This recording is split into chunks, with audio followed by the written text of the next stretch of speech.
Akkam jirtu kabajamtoota daawwattoota keenya. Chaayinaaliin kun chaayinaala waamicha jireenyaa kan irratti kitaabota afaan Oromoodhaan sagaleedhaan isiniif dhiyeessinudha. Isin immoo karaa keessaniin jalqabumaan subscribe, share, yoo isinitti tole like gochuun akka jalqabdan kabajaan isin gaafadha. Icciitii Milkaa'inaa kitaaba saayikooloojii Noorman Viizantii Piil. Dursa namni kitaaba kana dubbisu hundumtuu nama lubbuun jirudha. Jechoota kitaaba kana ija isaatiin ilaalee afaan isaatiin dubbisuunsaa jiraachuu isaatiif ragaa guutuu ta'a. Haa ta'u malee jiraachaa jira jechuun ogummaa jireenyaa hundumaa beeka jechuu miti. Sababni isaa baay'een keenya jiraa du'aa taanee jirra. Jiraa du'aa jechuun nama utuma jiru akka du'aatti dhiibbaa uumuu hin dandeenye jechuudha. Kan ammoo jireenya nuti guyyaa guyyaatti agarsiifnutu mirkaneessa. Ni jiraannaa, ni sochoonaa, foon keenya keessa lubbuun keenya akka jirtu ni beekna. Garuu baay'een keenya amma ammaatti hiika jireenyaa hin hubatiin jirra. Namoonni hedduun jireenya faayidaa hin qabne, jireenya hiika hin qabne jiraataa jiru. Hundumti keenya carraa qabeen jireenyi namaaf kennitu hubachuu ni barbaanna. Yeroo kana gaaffiiwwan hedduu waan kaasnuuf falaasama dhuunfaa keenyaa dhiyeessina. Garuu gaaffiin nuti yeroo hundumaa dhiyeessuu qabnu akkamitti gammachuu argachuu dandeenya kan jedhu ta'uu qaba.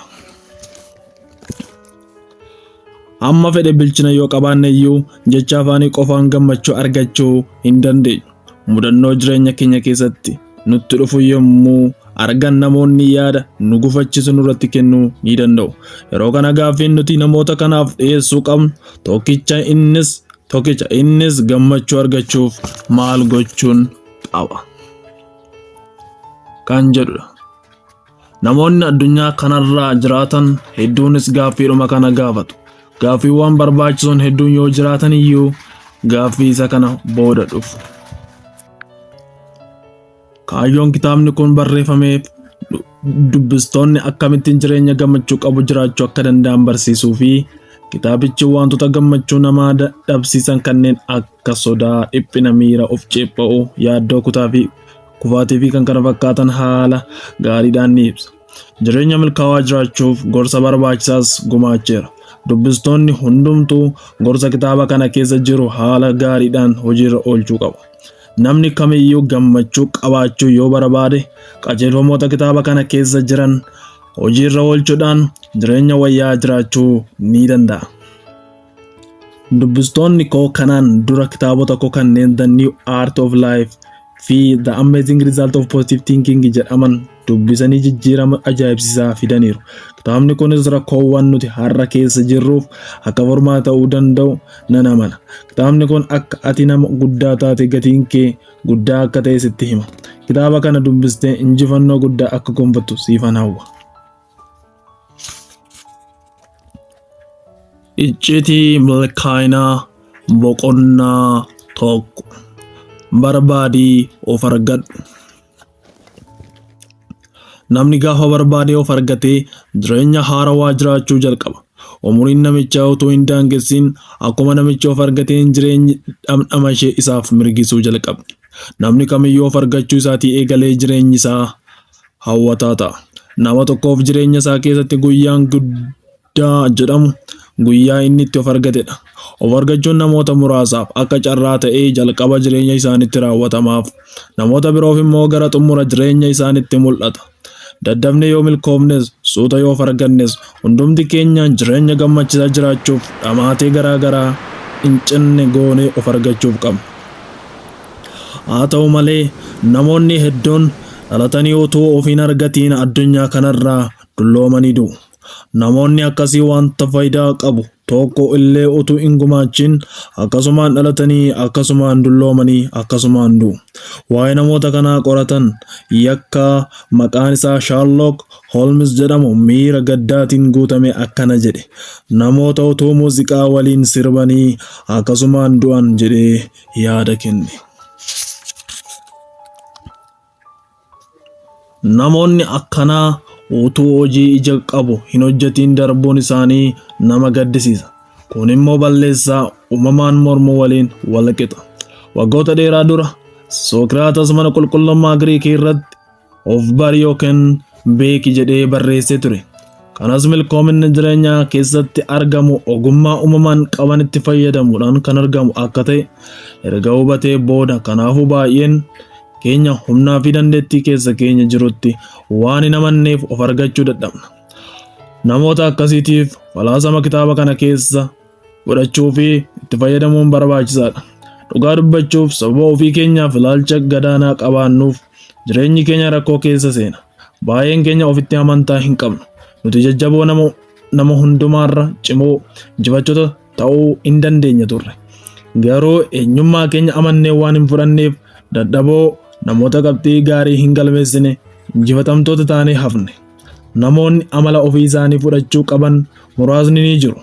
Namoonni addunyaa kanarra jiraatan harki caalaan garuu eenyummaa isaanii hin fudhatan. Isa kanaaf sababni tokkichatu jira. Innis eenyummaa isaanii wallaaluudha. Tokko eenyummaa keef bakka guddaa kenni. Namichi Edinburgh jiraatu kun kan kophee hodhu tokko guyyaa hundumaa yeroo hirribaa ka'u akkana jedhee kadhata. Yaa Waaqayyo ofii kootiif akkan iddoo guddaa kennuuf na gargaarii jedha ture. Eeyyeen namni kamiyyuu milkaa'inaaf gammachuu gonfachuu yoo barbaade jalqaba irratti eenyummaa isaatiif bakka guddaa kennuu qaba. Kana gochuuf tarkaanfiin jalqabaa sammuu ofii keessatti of ajaa'ibsiifachuudha. Kana booda ofitti amantaa horachuu nama dandeessisa. Namni maqaansaa Woodrow Wilson jedhamu barreessaa beekumsa waliigalaa kan ta'e dhimma eenyummaa ofii fudhachuu ilaalchisee hima miidhagaadhaan yommuu ibse akkas jedhe. Eenyuyyuu hirkataa miti. Sababni isaa kophaasaa fiiguu ni danda'a jedheera. Kanaafuu eenyummaa ofiitiif bakka guddaa qabaachuun barbaachisaadha. Furmaata filannoo biraa hin qabnedhas. Ija jabinaa fi ofitti amantaa guutuudhaan jireenya ofii adeemsifachuuf yoo socho'an namni nama dura garuu hin danda'u hin jiru. Rakkoodhaafis akka salphaatti harka hin kennan. Injifannoo irraa gara injifatamuuttis gadi hin kufan.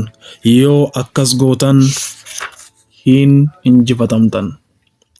Hubannoo kanaan jireenyi carraa mataa isheetii kan namaaf dhiyeessitu ta'uu ishee hubachuun ni danda'ama. 2 amma of beektu caalatti ati nama guddaadha. Dr. Alex Kales nama beekamaa qorannoo saayinsiitiin argannoo haaraa argachuudhaan nama badhaasa Nobel Prize injifatedha. Namni kun nama dhala namaatiif kabaja guddaa qabudha. Namni kun nama argannoowwan adda addaa argatedha. Akka argannoo isaatti addunyaan kun bal'oo yoo taate iyyuu fedhii dhala namaatiif ga'aa miti. Sammuun namaa amala wal makaa kan qabu maalummaan isaa murteessuunis rakkisaa akka ta'e kan argatedha. Sammuun namaa gaarreen galaana garba guddaa irraa hojjetame. Akkuma garboota gurguddoo yaadni namaa gad fagoodha. Dandeettiin hammas hin jedhamnes kan sammuu keetiiti. Profeesar Whitehead gama isaaniitiin kitaaba isaanii kan Adventure of Ideas jedhu keessatti waa'ee dandeettii dhala namaa isa guddaa akkas jedhan. Uumama addunyaa kanarra jiraatan keessaa inni hundumaa caalatti guddaan dhala namaati. Bifa isaa, amalaa fi dandeettii isaa gidduu garaagarummaan yoo jiraate iyyuu ciminaa fi eenyummaan namoota inni guddaan tasuma hin shakkisiisu jedhan. Akkasitti akeekkachiisa tokko kenninee taruu qabna.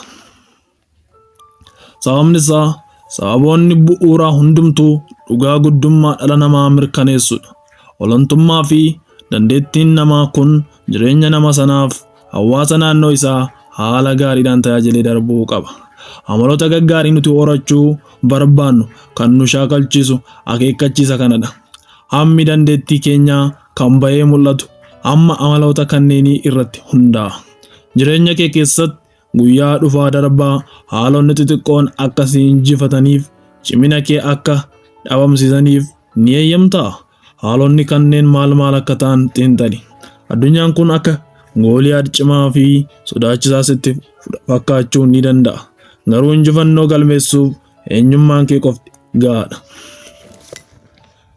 1 humna qabdu hundumaatiin socho'i. Akkuma odeeffannoon bara durii dandeettii addunyaa kanaa hubachuuf gumaacha godhan, saayinsiin sammuu dhala namaas akkasuma sammuun namaa hojii hammamii hojjechuu akka danda'u ifa baasee jira.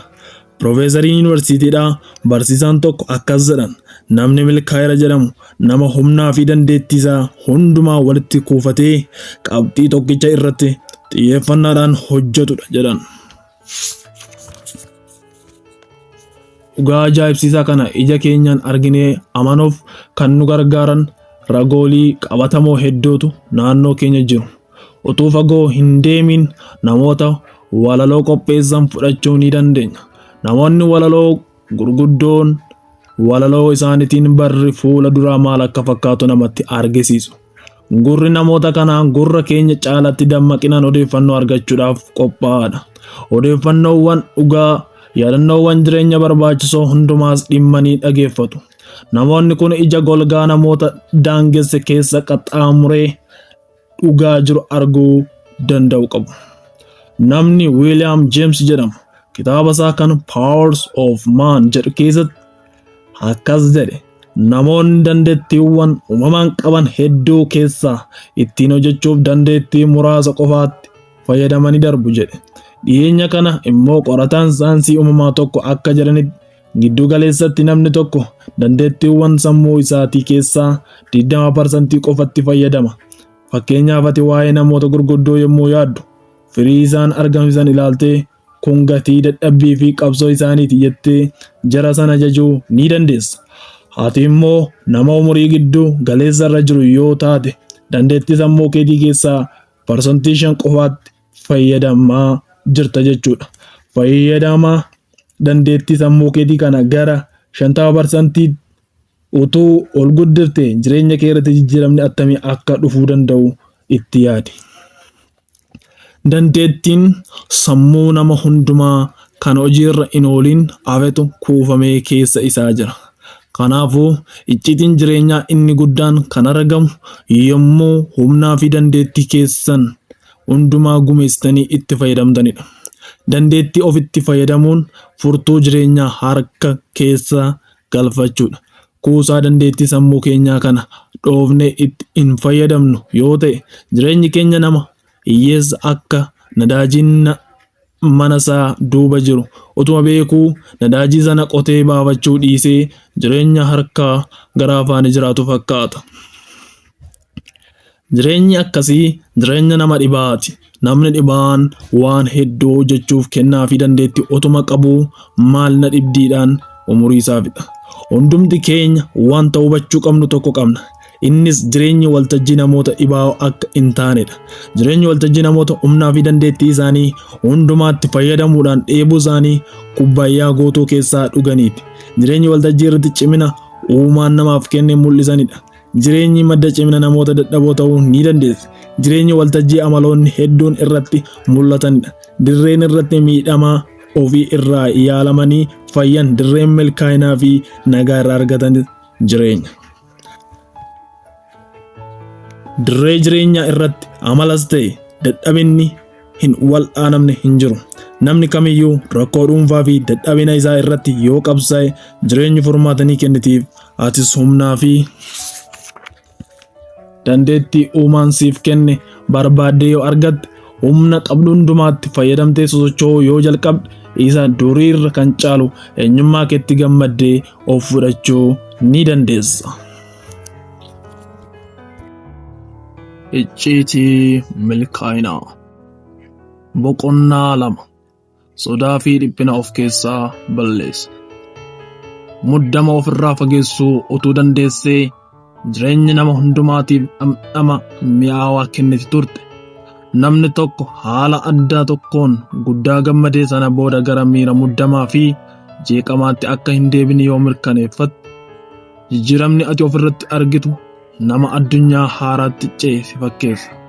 Akkaataa itti miira muddamaa fi jeeqamsaatti ala jiraachuun danda'amu boqonnaa kana keessatti waliin ni ilaalla. jeeqamsaa fi miira muddamaa jireenya keessan keessaa dhaamsisuun ni danda'ama. Baay'ee murteessaadhas. Yommuu waa'ee jireenyaa barannutti wantoota nuti daddabnee hubachuu qabnu keessaa tokko sirna awwaalchaati. Jaarsi boolla gadi fagootti awwaalame kan kabaja eenyummaa isaatiif hin quuqamne tokko jira ture. Namni kun yeroo ati kitaaba kana dubbiftu iyyuu ollaa kee jiraachuu ni danda'a. Fuula isaa gurraachessee miira dheekkamsaatiin taa'ee si daawwatu ta'a. Kolfa sodaadhaan guutame kolfa. Qubni jaarsa kanaa baay'ee dilallaa'ee jira. Miira dadhabbiitiin hafuura dheeraa baafata. Akka ati isa jibbitu yoo beeke iyyuu ammayyuu cinaa kee taa'ee jira. Gooftaa kee akka inni siif ta'uuf waan ati isaaf eeyyamteef taayitaa isaa guutummaatti fayyadama. Yeroo xiqqoo booda hirribaaf gara siree keetti yommuu ati deemtu jaarsichis goototamee gara kutaa ciisicha keetii dhufa. Yeroo dheeraadhaafis cinaa kee taa'ee hirriba si dha'u. Ganama utuu hirriba hin quufin yommuu kaatus namni ati dursitee argitu isuma. Jaarsi kun dhiphina jedhama.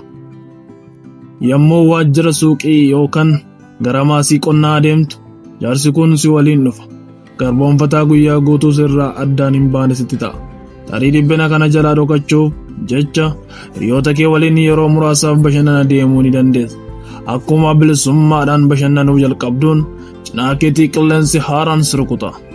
Yommuu ati garagaltee ilaaltu muddamni sun cinaa kee dhaabatee argita.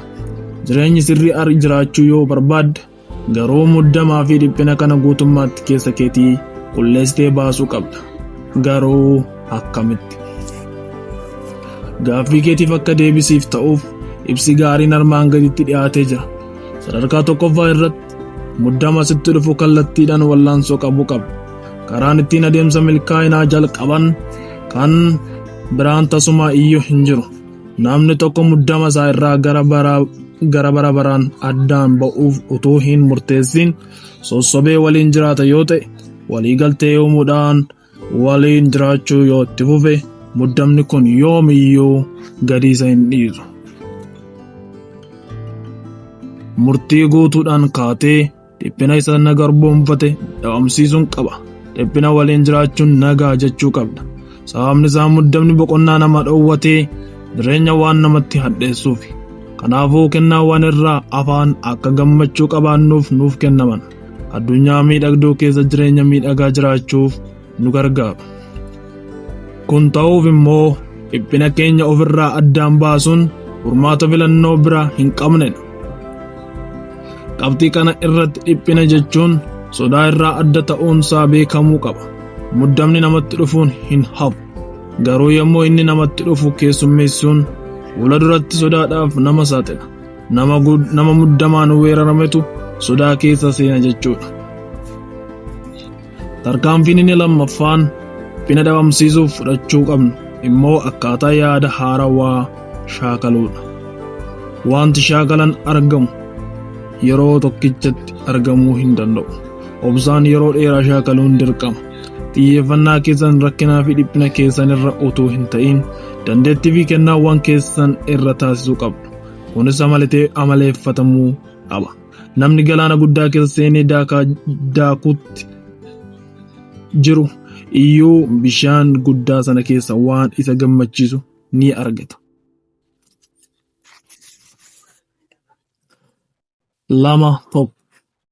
Yeroo tokkotti tarkaanfii tokko qofaa tarkaanfadhu. Barri nuti amma keessa jirru kun namoota hedduudhaaf bara shakkiiti. Barri itti aanee dhufu immoo maal fidee akka dhufu namni beeku hin jiru. Kanaafuu miirri amantaa qabaachuu fi waa'ee wabii borii yaaduu nama keessaa badeera. Rakkoon addunyaa kanaa inni guddaan wabii dhabuu ta'ee jira. Namoonni hedduun jireenya jechuun wanta sodaachisaa wabii hin qabnedha jedhu. Ilaalcha akkasii qabaachuudhaan ofii isaaniirra darbanii ijoollee isaaniitiif illee muddama guddaa muddamuu jalqabu. Addunyaan kun rakkoowwan adda addaatiin marfamte jiraachuu ishee beekamaadha. Haa ta'uyyuu malee gorsa inni isa fuula duraa utuu hin dhiphatiin amma har'a jiraachuu qabdu jiraadhu jedhu gorsa isa hundumti keenya iyyuu jala sararee fudhachuudhaan hojiirra oolchuufis kutannoodhaan hojjechuu qabnudha. Eeyyee gorsi inni guyyaa har'aa qabaadhu jedhu gorsa ajaa'ibsiisaadha. Profeesariin Wiiliyaam Philips jedhamu waa'ee loo Ameerikaa tokko gabaasa dhiyeessee ture. Mata dureen gabaasa isaatii The Cow kan jedhu yoo ta'u, ibsi isaa akka armaan gaditti kan dhiyaatedha. Loonittiin kun wanta muddama jedhamu hin beektu. Wanta nyaattuuf hin dhiphattu. Amma yoo nyaatte amma sa'aatiin nyaataa inni itti aanu dhufuttis mukuma tokko jala ciiftee alala goorti. Malee yommuun beela'u maalan nyaadha jettee hin dhiphattu. Isheen uumama akka namaa haalonni dhufanii darban salphaatti dhiphisan miti. Salphaattis hin gammachiisan. Haala kamiin iyyuu sammuun ishee muddama hin keessummeessu. Waa'ee hir'achuu mindaa yookaan filannoo pirezidaantii Ameerikaa seera biyyattii kan dhaabni siyaasaa haaraan labsu ilaalchisee homaa tokko dhiphattee hin beektu. Loon kana irratti miirri jireenya fuula duraaf dhiphachuu tasumaa argamee hin beeku. Jireenya addunyaa kanaatiif hamma fedhe yoo dhiphatte iyyuu hamma tokko gochuu akka hin dandeenye sirriitti beekti. Yoos immoo maaltu oliif gadi ishee fiiksaree jedhe.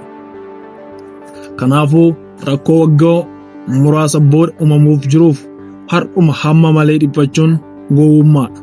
Yaadni keenya baroota fuula duraatiif guddisee kan dhiphatu yoo ta'e humni keenya ni bittimmaa. Yeroo kana adeemsa kallattii hin qabne adeemuuf dirqisiifamna. Kanaafuu dandeettii yaaduu keessanii guyyaa har'aa qofaa irratti bobbaasaa. Guyyoonni borii fi bor boodaan dhufan ofuma isaaniitiif haa dhiphatan dhiisaa. Hojii keessan har'aa hamma dandeettii keessanitti hojjechuu yoo dandeessan guyyoota itti aananitti immoo akka seera uumaatti ofii keessaniif yaaduu jalqabuu ni dandeessu. Jireenya kee isa gara fuula duraatiif dhiphattee hojii hojjetta yoo taate ciminaan hojii hojjechuu ni dandeessa. Hojii kee ogummaa fi dandeettii gaariidhaan yoo hojjette har'a jireenya gaarii jiraatta. Guyyoota itti aananiif garuu ni dhiphatta. Qajeelfamni inni har'a qofa jiraadhu jedhu sirriidha. Jireenya har'a bilisummaadhaan jiraachuu dhiisanii waa'ee guyyaa borii dhiphachuun waanjoo ulfaataa ofirra kaa'uudha.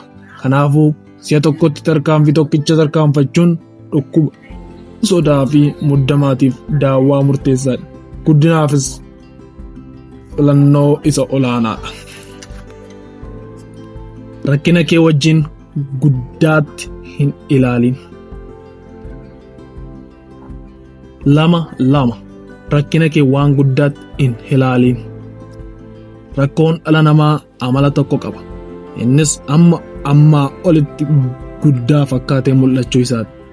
Rakkoo xiqqaa ol kaasanii ilaaluun jireenya nama tokkoo guutummaatti dukkaneessuu ni danda'a. Ofii isaatiif bakka guddaa kennuudhaan namni of jajjabeessuu hin dandeenye miirri gadaantummaa itti dhaga'amee aanaa gadi eenyutu jira jechiisuun ni danda'a. Nama xiqqoo ofitti fakkaachuu ni dandeessa. Namni dhiphatu yeroo hundumaa waa'ee rakkoowwan uumamanii jiranii fi mudannoowwan argamuu danda'anii yaada. Kanaafuu jireenya isaa dukkanaa fi hadhaa'aa ta'a. Wantoota gaggaarii jireenya isaa keessa jiran garuu bal'isee yommuu yaaduu jalqabu gammachuunsa hammam akka dabalu ofirratti arguu ni danda'a. Milkoominni jireenyaa inni guddaan icciitii kana keessa dhokatee jira. Namni dhaabbata daldalaa qabu tokko ture. Kaampaaniin daldalaa namicha kanaa dogoggora hojjettoonni gita gurgurtaarra hojjetan uumaniin kisaaraa keessa seene. Kanaaf hojjettoota isaa hundumaa walgahii ariifachiisaa waame. Keenyaan galma walgahii sanaa irratti waraqaa adii guddaa maxxansee ture. Walkeessa waraqaa sanaa irratti immoo tuqaa gurraacha tokko kaa'ee jira. Sana booda hojjettoota gita gurgurtaarra hojjetan hundumaatiin waraqaa kana irratti maal argitu jedhee gaafate. Isaanis duraa duubaan tuqaa gurraacha jedhanii deebisaniif. Xumura irratti itti gaafatamaan hojjettoota kanaa tuqaa gurraacha kana malee namni waan biraa arge jiraa jedhee gaafate.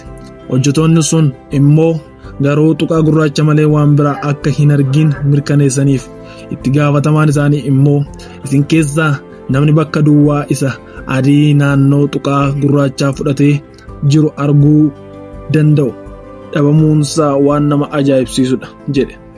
Itti fufee rakkoon keessan isa kana tuqaa gurraacha tokkicha kana argitanii qaama warqichaa isa adii hammana bal'atu immoo arguu dadhabdan jedheen. Sana booda tuqaa gurraacha sanaan alatti carraan jireenyaa adiin akka jiru itti himee gara bakka hojii isaan deebise. Fakkeenyi olitti ilaalle kun jireenya keenya barsiisuuf gahee olaanaa qaba. Sababni isaa jireenya keenya keessatti tuqaawwan gurraachi hedduun mudachuu ni danda'u. Garuu dirreen adii fi bal'aan carraawwan gaggaarii jireenya keenya of keessatti qabate hedduun nu marsee akka jiru irraanfachuu hin qabnu. Kunis ifa nu dura jiru malee dukkana yeroo muraasatti akka nuti hin fuulleffanne balbaloota muduratti banamanii jiran malee kanneen coomoo ilaalle akka nuti abdii hin kutanne kan nu barsiisudha. Bu'aansa inni dhumaa immoo jireenya gara bu'aa sirriitti naannessuudhaan muddama keessaa kan nu baasu ta'a. Muuxannoo shaakala jireenyaa irraa argamu argachuun mala gaarii horachuudha. Qajeelfamni isaas qajeelfama akka salphaatti ilaalamee gatamu miti. Qajeelfama waan guddaa nama barsiisudha. Kun immoo dhiphinni keenya hedduun isa hundee hin qabne akka ta'an agarsiisa. Shaakala duraan qabdan irraa ka'uudhaan himni kun dhugaa ta'uu fi ta'uu dhabuu isaa mirkaneeffadhaa. Baroota darban keessa rakkoowwan nuti har'a dhiibaa jirru kunneen tasumaa iyyuu uumamanii hin beekan. Jireenyi yommuu kennaa nuuf kennitu madaaltee kenniti. Kana jechuun rakkoowwan nuti uumamuu danda'u jennee sodaannu hedduun utuu hin uumamin kan hafan akka ta'an kan mirkaneessudha. Kanaafuu rakkoowwan nurra ga'eera jettu ol kaaftee ofirratti hin moosisiin. 2-3 rakkoo kee irratti mari'adhu. Namni tokko rakkoowwan jireenya isaatiif furmaata kennuu yoo barbaade nama biraa waliin mari'achuu kan qabu akka ta'e beekuun barbaachisaadha. Rakkoo ofii ukkaamsanii itti dhiphachuun bakkee baasanii namoota waliin irratti mari'achuun faayidaa amansiisaa qaba. Barbaachisummaan maree kanaas kan wal nama gaafachiisu miti. Namni maqaan isaanii Teemistookisiin jedhaman dhimma kana ilaalchisanii akkas jedhanii turan. Maree taasisuun uffata uffachuu waliin tokkicha. Diignee yoo uffanne nutti ho'a. Yoo dadachaafne keenya garuu faayidaa tokko iyyuu hin qabu jedhan. Sababa kanaaf rakkoowwaniif ba'aawwan keenya michuu nutti dhiyaatu tokkoof yoo qoodne rakkina keenya hundeessaa irraa kaasnee hubachuu fi furuu waan dandeenyuuf nagaa guddaa ni gonfanna. Guyyaa tokko mucaa durbaa baay'ee jeeqamte tokkotu gara koo dhuftee foolii dibataa hammas hin jedhamne fooliin aara sigaaraa fi fooliin dhugaatii hedduun ishee irraa namatti dhufa. Fuulli ishee miira aarii uffatee jira. Miira amma kanaatti hin dhimmamneen taatee yeroo ammamiif ishee waliin haasa'uu akka hin danda'u na gaafatte. Ani immoo daqiiqaa 30 jedheen deebisee. Sana booda amma dhiphina koon sitti himadha. Ati immoo dhiphina kootiif qoricha naaf qopheessinaan jette. Itti fuftee daqiiqaa 30 utuu gara hin kutiin rakkoowwan ishee tarreessite.